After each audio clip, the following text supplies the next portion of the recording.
I just had a question if you had any plans of helping the veterans returning home. I know a lot of my guys, I'm in the construction field. A lot of the guys I know are unemployed, really hurting for jobs, and about trying to get something where companies have to hold a certain standard for us coming home, keep our jobs open, stuff like that. Well, first of all, again, thank you for your service. We appreciate that. I have such great respect for men and women who make the sacrifices that you have. And you make a good point. We have to cut spending. There's no question about it. And we kind of zipped through this a little bit. But one of the things I've said is where we don't need to cut spending is for veterans. Okay, we need to ensure that that veterans have the support that they need when they're returning home. I mean, I think that's the least we can do. I think we can provide certain preferences in contracts and things that the government lets for veterans. I think we need to really sit down and figure out what is it that we can do. And see, when everybody's hurting, veterans hurt even more.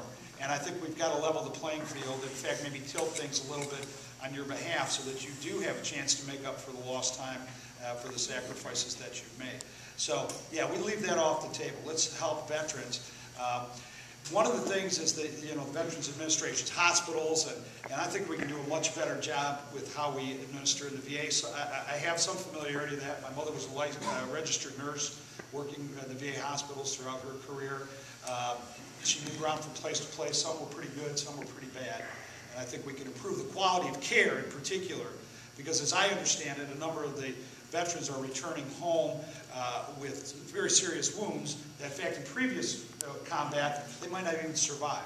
But now, because of medical technology, we have to make sure that there's a continuum of care for those people who made those sacrifices. So I'd love to talk to you more about some of the things you think we could do, too. Yes?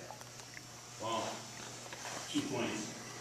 One of the veterans, also the Constitution,